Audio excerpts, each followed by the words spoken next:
어느 날 길을 걸으며 땅을 봤는데 눈에 들어오는 게 있었습니다. 여기도 왜 보도블록은 다 이렇게 생겼을까요?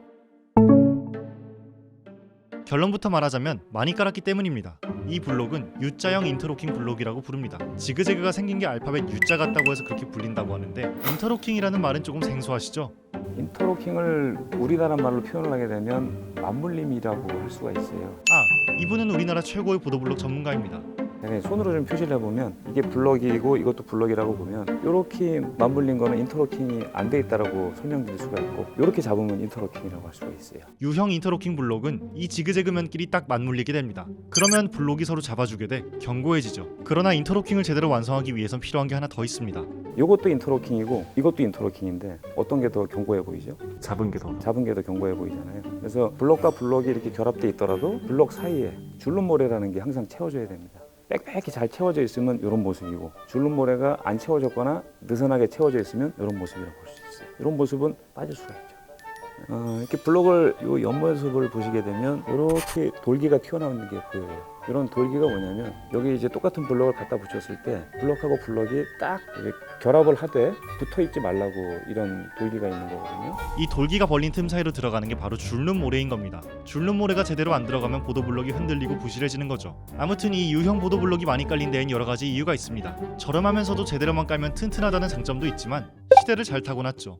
인터로킹 블록이 처음 우리나라에 생산된 건 1982년 경기도 이천에 있던 코단이라는 회사에서입니다. 코단은 코리아, 덴마크를 합친 건데, 당시 덴마크 기술자가 직접 와서 생산에 참여해 붙은 이름이죠. 때마침 80년대 한국은 엄청난 건설 호황을 누리고 있었습니다. 엄청난 경제 성장력도 있었지만 이 대회가 큰 영향을 미쳤죠.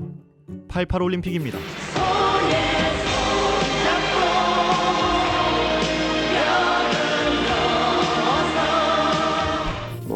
60년대 이런 얘기가 있었다고 그래요. 마누라 없이는 살아도 장화 없이는 못 산다. 흙바닥이 그대로 노출이 돼 있었는데 비가 오면 어떻게 되겠어요? 그만큼 이제 60년대에는 보도의 포장률이 적었어요.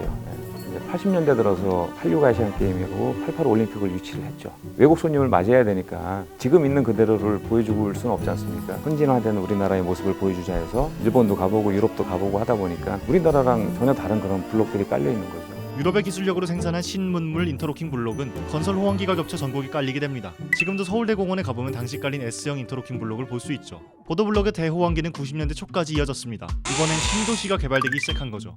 일기 신도시, 그때 이제 아파트가 엄청나게 많이 건설이 됐잖아요. 아파트 내부에 보행 공간을 또 보도블록으로 시공을 해야 되잖아요. 아주 초창기에 깔린 블록이 지금까지도 남아있어요. 어떻게 보면 고증 자료예요. 과장 조금 보태면 한국 경제 성장의 역사를 함께했다고 봐도 되겠죠? 자, 그런데 사실 보도를 자세히 보면 U자형 블록만 있는 건 아닙니다. 이런 모양도 있고, 이런 모양도 있고, 이런 모양도 있죠. 우리가 다양한 종류의 보도블록을 볼 수 있는 특별한 이유가 있는데요. 사실 보도블록도 유행이라는 걸 탑니다. 60에서 70년대에는 이런 커다란 사각 시멘트 블록이 깔렸습니다. 지금도 을지로나 종로처럼 오래된 동네에서 가끔 볼 수 있는 분인데, 문제는 그때 당시만 해도 그냥 흙바닥 대충 이렇게 평탄화 작업을 하고 그 위에다 블록만 얹어놓고 끝났어요. 징검다리 역할? 그 정도의 역할만 했지, 비만 오면 울퉁불퉁해지고 깨지고. 80에서 90년대에는 아까 말한 대로 다양한 형태의 인터로킹 블록이 유행합니다. S형, U형, T형이라는 것도 있습니다. 좀 더 이쁘게 디자인한 U형도 있었고, 그냥 직사각형 모형의 I형 블록도 있었죠. 2000년대 들어서 좀 더 시민들의 눈높이가 올라갑니다. 그래서 서울시 같은 경우도 디자인 서울거리, 도로 르네상스 이런 게 막 유행을 하면서 고품격의 어떤 블록들이 등장을 하기 시작합니다. 그때 등장한 블록들이 직사각형 블록 또는 정사각형 블록인데, 옛날 사각 블록보다는 좀 사이즈가 작아지면서 좀 컴팩트해지면서 표면 처리가 상당히 고급스럽게 변합니다. 확실히 같은 직사각형 블록이지만 차이가 보이시나요? 색깔도 초록색이나 갈색보다는 무채색이 유행하게 되죠. 그래서 보도블록의 모양과 디자인을 보면 완벽하지는 않아도 대충 이 도로가 언제 깔렸는지 어느 정도 예측해 볼 수 있습니다. 이 도로는 적어도 최근에 깔린 거고, 이 도로는 꽤 오래됐을 수도 있죠. 모양과 어떤 나이 흔적, 세월의 흔적, 그걸 같이 고려해야 될 것 같습니다. 최근에 만들어진 블록은 어느 정도 감은 오죠. 표면 처리가 어떻게 됐다, 최근에 유행하는 모양, 요거 정도는 이제 알 수가 있죠. 그러면 그 U형이나 S형이 그런 I형보다 과학적으로 좀 더 좋다라는 것도 있을까요? 상당히 흥미로운 질문인데요. 일단 이런 I형 블록하고 U형 블록의 거동에 대해서 연구가 활발하게 진행이 되었었어요. 보도블록이라는 게 사람만 다니는 공간은 아니거든요. 오토바이도 다니고 때로는 이제 불법 주정차들이 막 난데없이 들어오기도 하지 않습니까? 차가 이렇게 보도블록에 올라탔을 경우에 이렇게 주행을 하다가 급브레이크를 밟았다고 가정을 해보겠습니다. 브레이크를 밟게 되면은 이 블록이 받는 스트레스가 어떻게 전달이 될까요? 앞으로 쫙 밀리겠죠. 이 옆에 거를 보시게 되면 여기도 브레이크를 밟았다고 가정을 해보시게 되면 얘도 마찬가지로 이렇게 하중이 전달이 될 거예요. 여기까지는 똑같은데 차이점은 뭐냐면 옆에 있는 블록과의 관계예요. 이게 바로 아까 설명을 드렸던 인터로킹이라는 그런 효과인데 이렇게 있는 구조하고 이렇게 잡고 있는 구조하고 다르다고 보시면 될 것 같아요. 여기 같은 경우는 옆면이 맨들맨들하지 않습니까? 그러다 보니까 네가 가거나 말거나 나는 뭐 알 바 아니다. 신경을 안 쓰는 거죠. 그래서 이 블록이 이 블록에 비해서 훨씬 견고하고 내구성도 좋다라고 볼 수 있는데 이제 문제는 유행입니다. 지금은 유행이 이미 지났기 때문에 잘 안 깔리고 이 블록이 좀 많이 깔리고 있어요. 중요한 게 패턴인데 일자 패턴을 깔 수도 있고 지그재그로 까는 패턴도 있어요. 패턴을 달리하게 되면 얘보다 좀 더 견고해져요. 그럼 얘도 패턴을 달리하면 얘도 또 견고해져요. 보니까 이거를 이렇게 가로로 깔고 그렇지. 네. 그다음에 또 여기 세로로 깔고 가로로 깔고 이렇게 하는 데가 있더라고요. 그게 지그재그 패턴이에요. 이제 훨씬 더 구조적으로 간단해졌다고 볼 수가 있거든요. 도로에 이런 식으로 깔린 보도블록도 다 이유가 있었던 겁니다. 그럼 요즘 유행하는 보도블록은 어떤 걸까요? 모양보다는 기능에 좀 더 초점이 맞춰져 있습니다.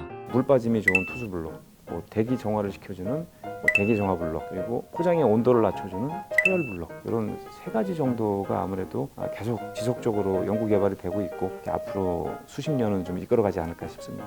투수 블록은 특히 익숙하실 겁니다. 이렇게 물을 부어도 다 흡수해버리는 블록입니다. 특히 매년 폭우로 인한 피해가 잦아지며 주목받고 있죠. 그러나 시장엔 물이 잘 안 빠지는 불량 투수 블록도 있다고 합니다. 불량 블록이 깔리지 않기 위한 지자체와 공공기관의 노력도 필요하겠죠?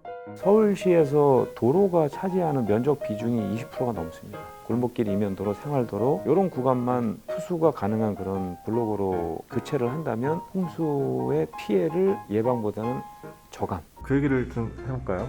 갑자기 생각난 건데 예산 낭비 문제 있잖아요. 그거에 대한 뭐 오해라고 개발 시대에는 그 말이 통했을 수도 있어요. 그런 일들이 있었던 것을 부정할 수는 없지만 지금은 상황이 많이 바뀌었어요. 개발 시대가 끝났지 않습니까?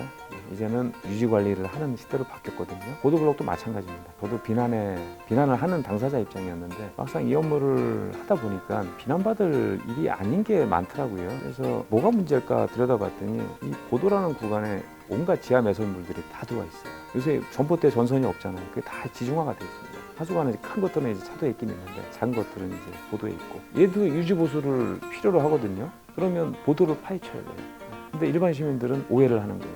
또 뭐 연말에 예산 남으니까 보도를 파헤치네, 억울하게 누명을 쓰는 경우가 많은데 대부분 그런 작은 보도블록 공사는 그런 목적으로 파헤쳐진다고 보시면 돼요. 그리고 한 절반 이상이 다시 이제 뒤덮을 때 썼던 블록을 그대로 쓰는 경우가 많아요. 생각보다 우리가 밟고 다니는 보도블록에도 많은 이야기가 있지 않나요? 아참, 서울 성동구에는 시대별로 유행하는 보도블록을 볼 수 있는 곳도 있습니다. 이제 길 가다가 신기한 모양이 보이면 대충 언제 만들어졌구나 한번 추측해보는 것도 재밌을 것 같네요. 이번 영상을 만든 PD가 추천하는 영상도 보고 가세요. 스브스 뉴스의 다른 영상을 즐기시려면 구독 버튼을 꼭 눌러주세요.